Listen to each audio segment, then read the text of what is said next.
आज की वीडियो में स्टूडेंट्स आपका स्वागत है। आज हम स्टार्ट कर रहे हैं अध्याय 2 इकाई फर्स्ट और इसका नाम है मापन एवं मात्रक। तो स्टूडेंट्स आज हम मापन एवं मात्रक से पहला क्वेश्चन जो लेके आए हैं वो है मात्रक किसे कहते हैं, इसकी विशेषताएं लिखिए। वेरी इंपॉर्टेंट क्वेश्चन है और स्टूडेंट्स हमें ये जानकारी होनी चाहिए कि मात्रक क्या होते हैं, इसकी क्या विशेषताएं होती हैं, कैसे लिखे जाते हैं। ये सारी जानकारी आपको 11वीं क्लास में, प्रारंभिक क्लास में हो जानी चाहिए। तो चलिए स्टूडेंट हम देखते हैं कि मात्रक होता क्या है। चलो इससे पहले थोड़ी सी व्यवहारिक बात कर लेते हैं। जैसे आप कुछ भी चीज़ लेने जाते हैं, कोई भी वस्तु, जैसे मान लीजिए आप शक्कर लेने दुकान पर गए तो दुकान वाले से आप कहते हैं कि 5 किलोग्राम शक्कर दे दीजिए या 2 किलोग्राम शक्कर दे दीजिए। आप कहीं कपड़ा लेने गए तो कहते हैं कि 3 मीटर कपड़ा दे दीजिए या 2 मीटर कपड़ा दे दीजिए, है ना। तो ये आप देखते हैं कि कुछ ना कुछ आप 2 मीटर, जब मीटर लगा रहे हैं तो कहीं किलोग्राम लगा रहे हैं। ये वास्तव में क्या है, मात्रक ही होते हैं। चलिए अब हम ज़रा फिजिक्स से इन चीज़ों को समझने का प्रयास करते हैं कि मात्रक क्या है। किसी भौतिक राशि के मापन के लिए प्रयुक्त संदर्भ मानक को उस भौतिक राशि का मात्रक कहते हैं। तो यहाँ एक बात आई है, संदर्भ मानक, तो वो मानक ही था। जो किलोग्राम यूज़ किया, जो मीटर यूज़ किया, वो वास्तव में क्या थे, मानक थे। ठीक है। अब इस उदाहरण से ये बात और क्लियर हो जाएगी कि माना किसी वस्तु का द्रव्यमान कितना है, 5 किलोग्राम है। केजी लिख सकते हैं इसे और किलोग्राम भी है, 5 किलोग्राम है। तो इसका क्या मतलब कि कोई जो वस्तु है उसका द्रव्यमान कितना हो गया, 5 किलोग्राम। तो द्रव्यमान का मात्रक क्या हुआ, यहाँ पे किलोग्राम हुआ। यहाँ एक बात और स्पष्ट हो रही है कि जो किलोग्राम है वो वस्तु के द्रव्यमान में कितनी बार शामिल है, 5 बार शामिल है। यानी जो वस्तु है उसमें किलोग्राम 5 बार शामिल है, सम्मिलित है। इस प्रकार किसी भौतिक राशि की माप को व्यक्त करने के लिए हमें कितनी बातों का ज्ञान होना चाहिए, 2 बातों का ज्ञान होना चाहिए। यहाँ मैंने आपको रफ में समझाने की कोशिश की है। 5 किलोग्राम, तो आप देख रहे हैं 5 क्या है, संख्यात्मक मान है, और किलोग्राम क्या है, मात्रक। तो किसी भी राशि को मापने के लिए आपको 2 बातों का ज्ञान होना चाहिए, मात्रक और संख्यात्मक मान। तो मात्रक क्या है कि जिसमें वह भौतिक राशि मापी जाती है।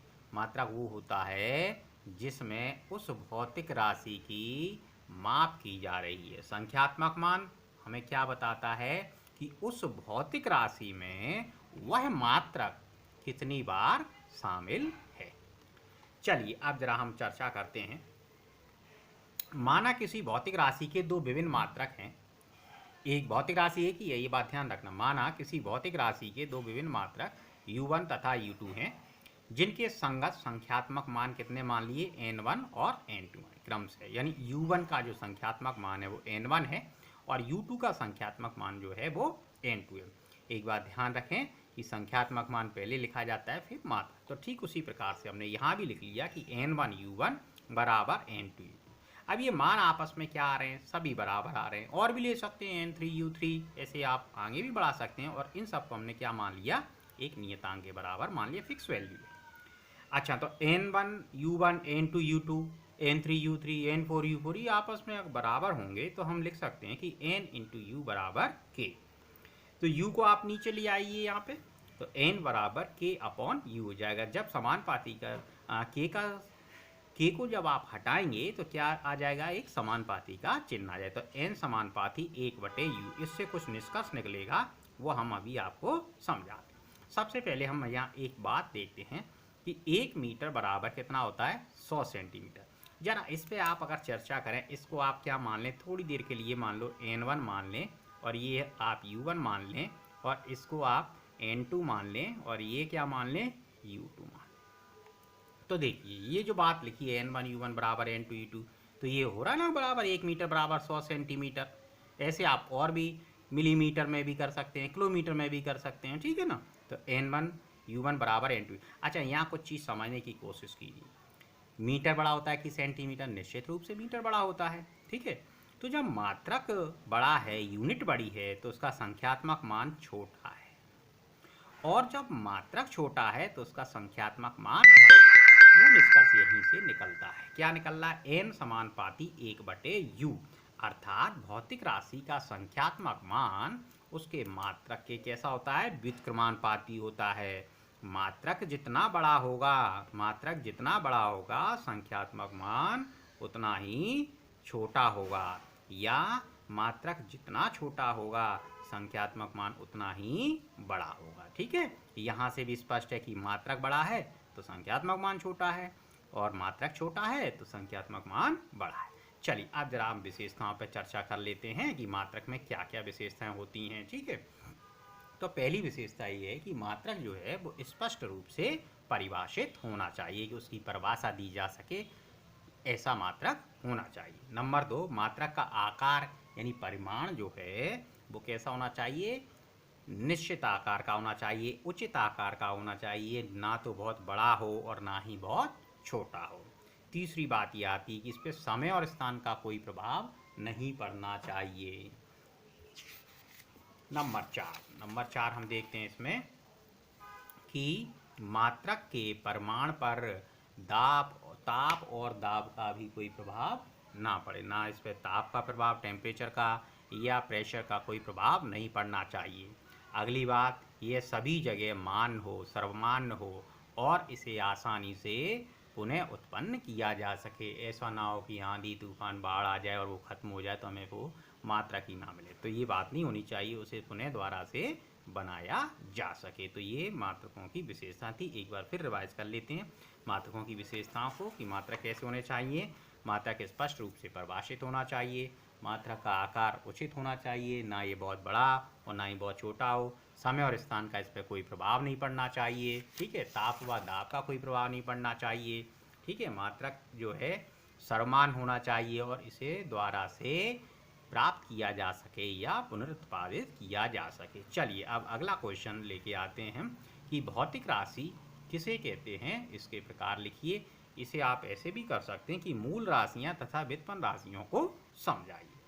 तो भौतिक राशि क्या होती हैं? ऐसी राशियां जिनका आप मापन कर सकें, जिन्हें आप माप सकें, तौल सकें, तो ऐसी राशियां क्या कहलाएंगी? भौतिक राशियां कहलाएंगी। जैसे लंबाई है, द्रव्यमान है, समय है, इन्हें आप नाप तौल सकते हो ना, तो ये क्या कहलाएंगी? भौतिक राशियाँ कहलाएंगी। अब जैसे क्रोध है, ईमानदारी है ना, तो इन चीज़ों को नापना थोड़ा मुश्किल होता है, तो ये सटीकता से नहीं नाप सकते। ठीक है, भौतिक विषय हमने क्या बताया था कि ये एक यथार्थ विज्ञान है और मापन एवं परिमाण पर आधारित है। एग्जैक्ट वैल्यू इसमें हमें प्राप्त होती है। तो भौतिक राशियाँ कौन सी कहलाएंगी? जिनका आप मापन कर सकते हैं, वो उन्हें आप क्या कह सकते हैं? भौतिक राशियाँ कह सकते हैं। अब इनके प्रकार देखते हैं। भौतिक राशियाँ क्या होती हैं? 2 प्रकार की होती हैं, एक तो मूल राशियाँ और दूसरी व्युत्पन्न राशियाँ। तो मूल राशि किसे कहते हैं? वे भौतिक राशियाँ जो एक दूसरे से पूर्णतः स्वतंत्र हों, इन्हें व्यक्त करने के लिए किसी अन्य भौतिक राशियों की आवश्यकता ना हो। ठीक है, एक दूसरे पर निर्भर ना करें, तो ये सब राशि जो है मूल राशियों के बारे में बातें करती हैं। तो अब देखिए मूल राशियों की संख्या कितनी होती है? 7 होती है। जैसे लंबाई है, द्रव्यमान है, समय, ताप, ज्योति तीव्रता, विद्युत धारा और पदार्थ की मात्रा। तो ये 7 जो हैं वो आपकी मूल राशियाँ। व्युत्पन्न राशियाँ क्या होती हैं? व्युत्पन्न राशि वे भौतिक राशि होती हैं जिन्हें हम मूल राशियों की सहायता से प्राप्त करते हैं या उनकी सहायता से व्युत्पन्न की जाती हैं, तो इन्हें हम क्या कहते हैं? व्युत्पन्न राशियाँ। जैसे एक फॉर्मूला देख लीजिए आप, उदाहरण चाल बराबर क्या होता है? दूरी बटे समय। दूरी को आप क्या लिख सकते हैं? कि लंबाई लिख सकते हैं। ठीक है, तो लंबाई क्या है? देखिए आप, मूल राशि है। समय क्या है? कि मूल राशि है। तो आप ये देख रहे हैं कि चाल जो व्युत्पन्न राशि थी उसे आप लंबाई और समय में व्यक्त कर रहे हैं। ठीक है, तो स्टूडेंट्स आज हम अगला क्वेश्चंस अब कल पढ़ेंगे और आज के लिए हम इतना ही रखते हैं। तब तक के लिए धन्यवाद।